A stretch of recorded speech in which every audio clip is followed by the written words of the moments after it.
Journalist Amita All right, Haas, good Palestinian activist afternoon. Mimi, This is Adam Sturch broadcasting from Mushroom journalist Mansion and Taos, New therapist Mexico, Ashita Darwish. working on This oil is the painting trailer. oak tree in a flower vase. All right, well, we need more limbs, but I'm going to take a break from doing the next layer of detail limbs before the next layer of foliage with a little base work. I want to see some colors start coming to life in this thing, so I'm going to do the lotus blossom in the center, bright red, and the surrounding lotus a white fading into yellow.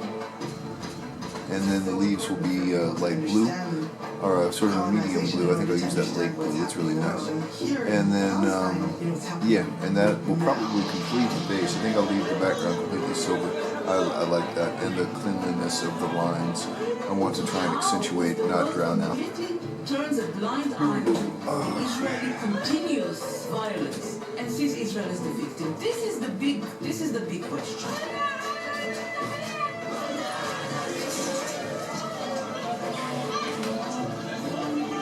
I would see it and still get surprised every single time that how could this soldier just shoot me? We're so dehumanized to the point where they can come and they can exterminate you because to them you're nothing but a rat. I'm not pro-Palestinian, but I'm pro-truth. And the truth is, the Palestinians have been oppressed and suppressed and murdered and controlled and dispossessed for decades. That's just the truth. There's no post-traumatic stress disorder here because the trauma's never post. فلتتجلى فيك روحي فلتتجلى فيك سمائي فلتتجلى يا إلهي فلتتجلى فلتتجلى فلتتجلى. Your brother and your sister being in chains will not make this experience on earth acceptable. Your chains will be still held by my chains. And unless I'm free, you won't be free.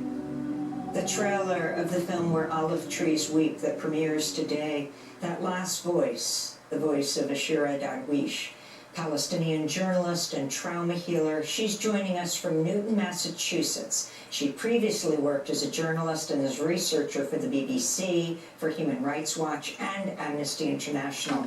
And we're joined by acclaimed Canadian physician and author, Dr. Gabor Mate, who's also featured in the film. He is a Holocaust survivor, Order of Canada recipient, and a Hungarian-Canadian retired physician known for his work on trauma, addiction, and childhood development. The internationally best-selling author of 5 books published in 40 languages on 6 continents. His most recent visit to the West Bank was in 2022 when he led a healing workshop for Palestinian women who'd been imprisoned in Israeli jails. He's joining us from Provence, France. We welcome you both to Democracy Now! I'm wondering how you each got involved with this film.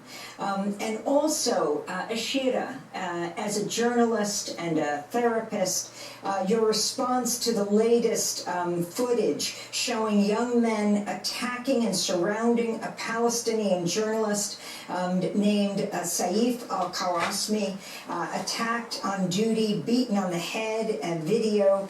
Haaretz journalist Nir Hassan also said attacked by a group of Israeli nationalist youth and posted video showing the violent scenes. What's going on right now in the West Bank, which this film, Where Olive Trees Weep, focuses on. Good morning, Amy. I'm glad to be here with you from the Shamlit land. What's happening in Palestine is devastating, and what's happening in the West Bank and Gaza has been going on for 75 years. What happened to the journalists is not something new. This happens every single day. It just caught the cameras this time. We have hundreds of journalists incarcerated in Israeli prisons, and my friends and colleagues who were attacked in Jerusalem, and I know them personally, and it's just horrific to watch them getting beaten, but this is the reality every single march in Jerusalem, where the Israelis take over the streets and they harass terrorize the population there, and they are, of course, not friendly to the journalists because they don't want anyone filming them as they chant death to the Arabs and as they attack the Palestinians. Every day, on this day, for a Jerusalemite like me, I would walk through the streets of Jerusalem just to say that we are here, and this is our right to be here. And we get attacked and we get fought back, and we have the army supporting these settlers as they march in our streets attacking us. And we basically get put on lockdown. We're not allowed to walk in our streets. Our shops are all closed. It's just basic terror on this day in Jerusalem. But to be honest, it has been like this since before 7 October. Jerusalem has become a city of ghosts. Armed soldiers have closed down the main entrance of Damascus Gate. Our streets have become death traps. Going to Al-Aqsa Mosque is one of the most spiritual, but also for me as a child, I grew up next to Al-Aqsa Mosque. It's my playground.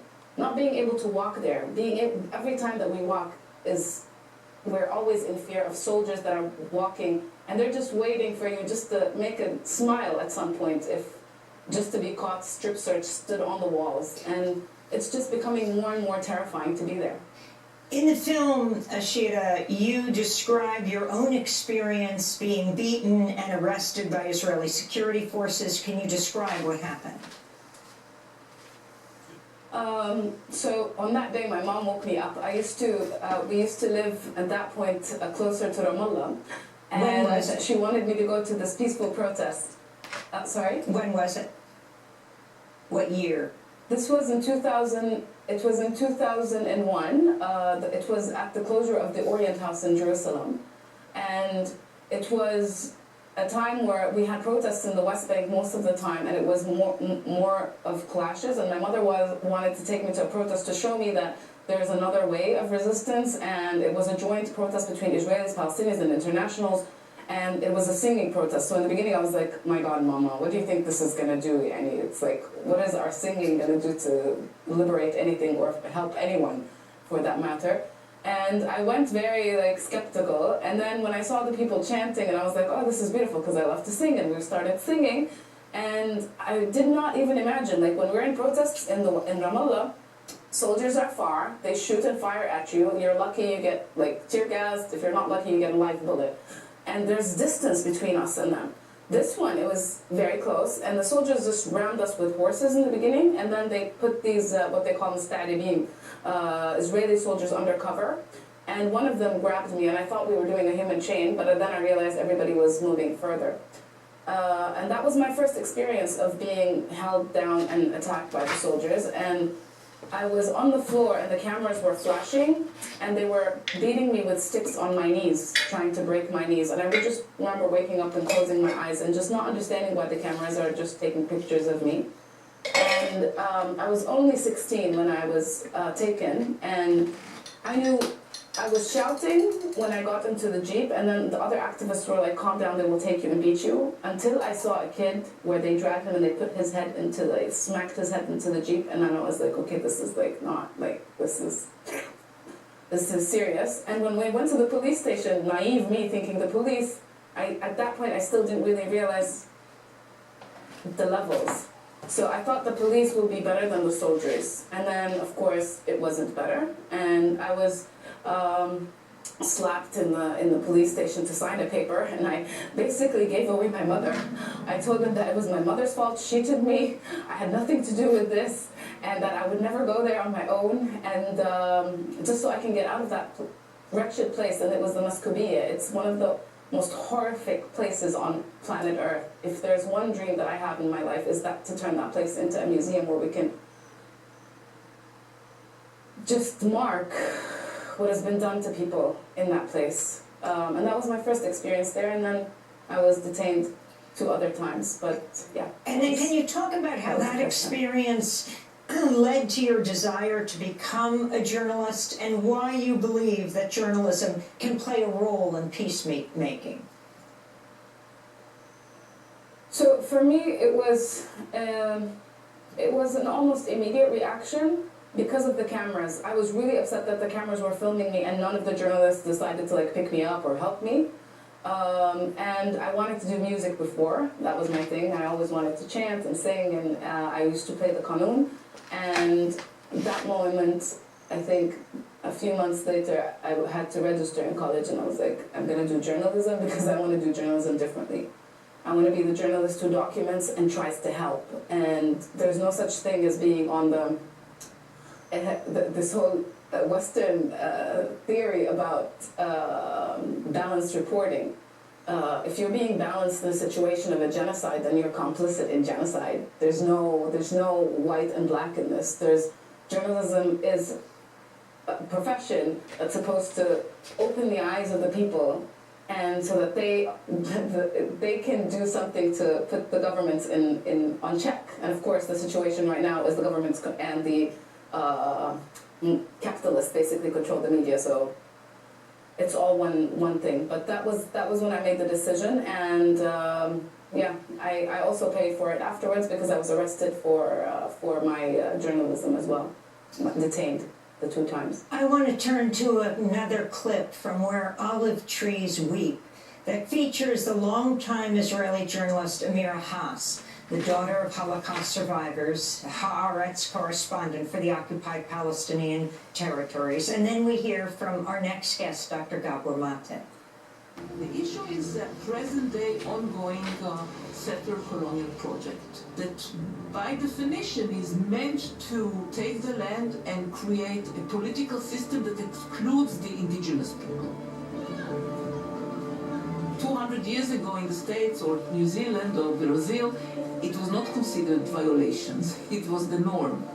Now, because Zionism is an anachronistic settler colonial movement, the world understands it's not according to the norm, but the world accepts it.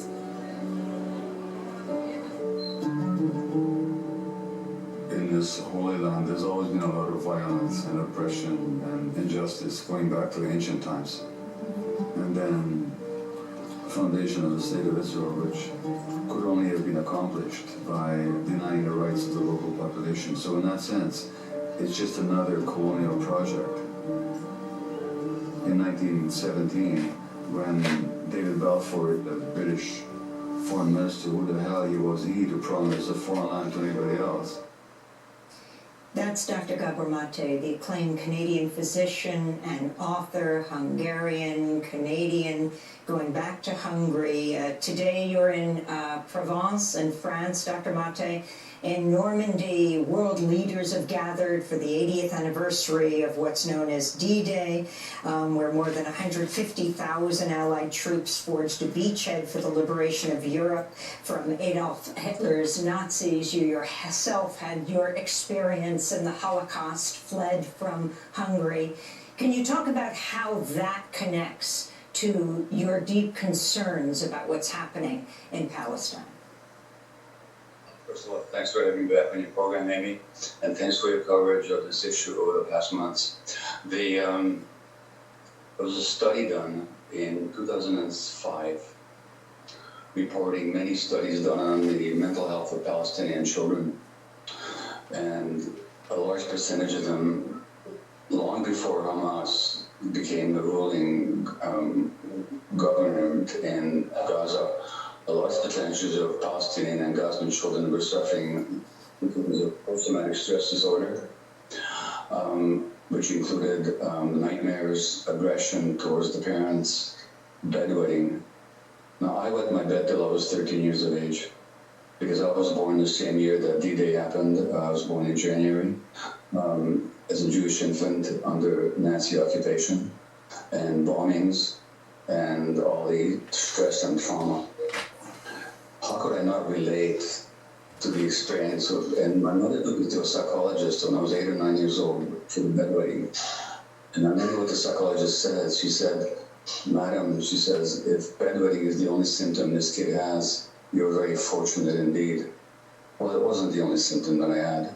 And if you look at the studies of Palestinian children published in 2005, again, long before Hamas took over, if anybody thinks history began on October the 7th, they should read that study in the Journal of World Psychiatry.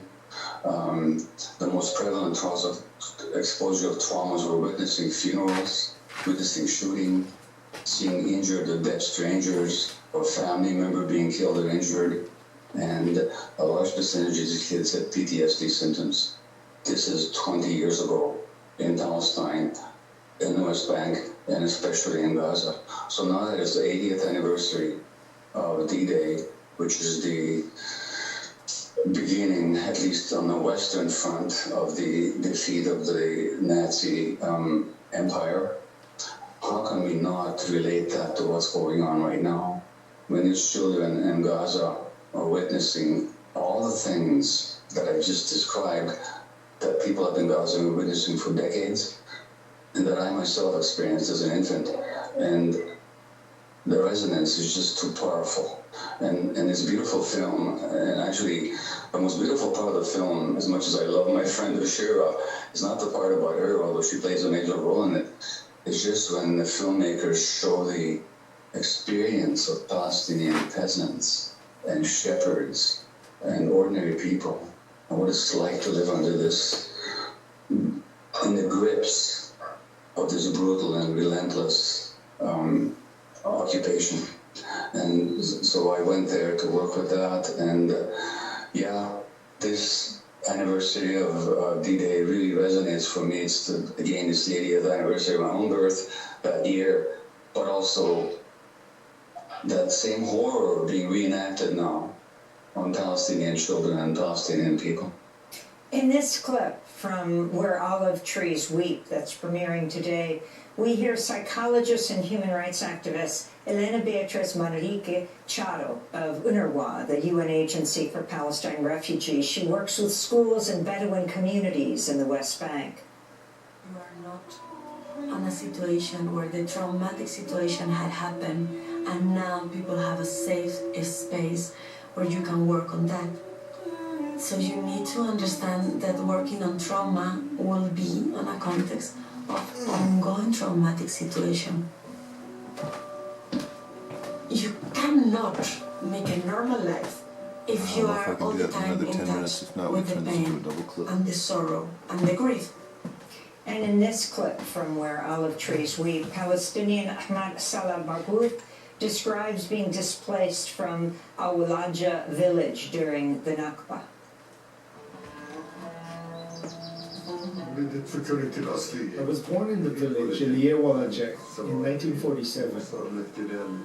The Israeli occupation took over our village and deported us.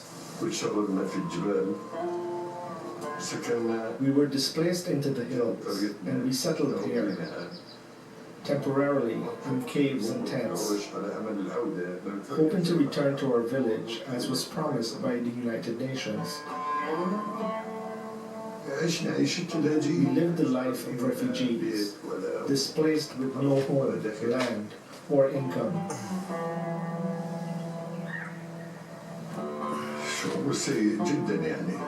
Being a stranger in your homeland is a dreadful feeling, a feeling that is not easy to accept. But what else can we do? This is the reality we live in. Dr. Gabor Mate, if you can take it from there. You were born 3 years before this, you're 80 years old now, and talk about what it meant for you to flee Hungary, and then what you see when you return to the West Bank just 2 years ago. Well, there's some such sad parallels. In a few days I'll be visiting Hungary. I'll be showing my children for the first time the very spot, the very paving stones in Budapest, where my mother gave me to a total stranger to save my life, and I didn't see her for 5 or 6 weeks. You can go through Hungary and Eastern Europe and not know that there used to be Jewish life there. Jewish villages, buildings, synagogues, schools. You can go through Israel and not know that there used to be Palestinian life there, villages, schools, graveyards. Now in the West Bank, which is my third visit there 2 years ago to work with these women, many of them were being tortured in Israeli jails, and they had all the typical symptoms of what we call post-traumatic stress disorder. But what I can tell you is that the atmosphere in the West Bank 2 years ago when I was there was much heavier than even when I'd been there for the first time during the first Intifada. At that time, in 1992, when I first visited, there was still an air of hope. The world seemed to be paying attention to the Palestinian cause at that time. There was a fair bit of sympathy internationally for the legitimate rights of the Palestinians. 2 years ago, there was despondence. People felt alone, abandoned. The pressure of the occupation, the intensity of the there's hardly any family whose members had not been jailed at one time or another. There was the intensity of the occupation, the checkpoints, the surveillance, the terrible wall that you can see through the occupied territories. It had all combined to create such an air of despondence and a sense of aloneness.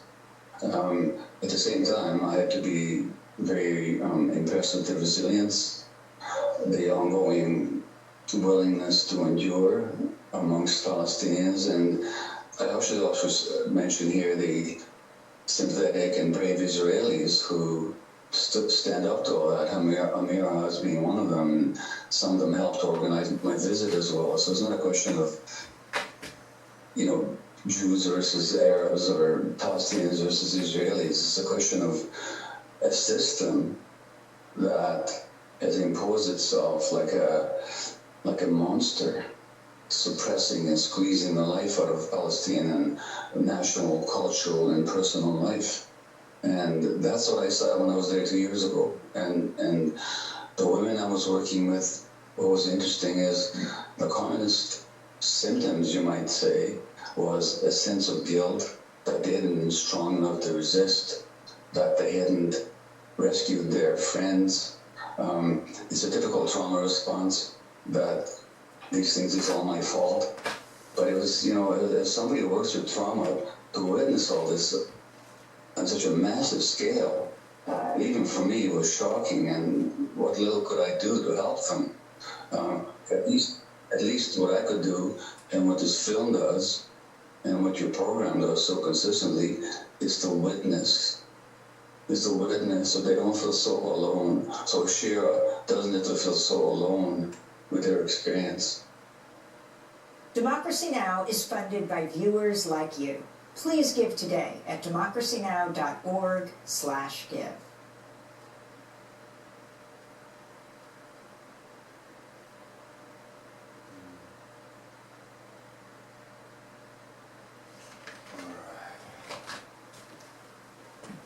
Whoosh.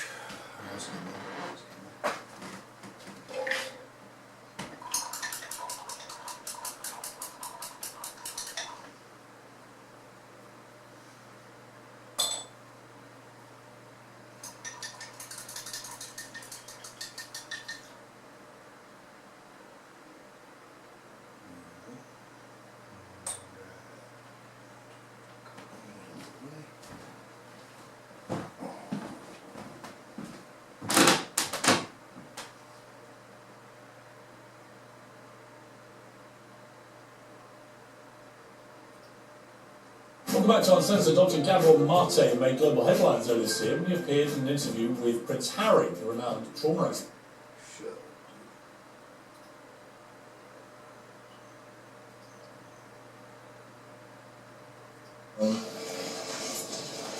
And it is true that many people taking harmine in its pure form and taking ayahuasca report a hum. It's a characteristic of the intoxication.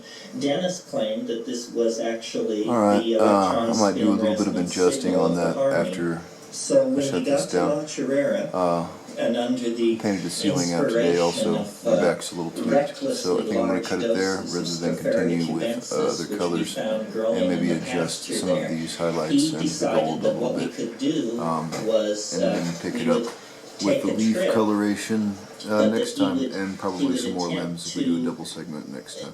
So that's it for the moment. Thank you for watching. It's Adam Sturch broadcasting from the Mushroom Merchant House, New Mexico, working on oil painting, oak tree, and a flower vase. Granted, the human body is a very gross thing Have a good night, in comparison to the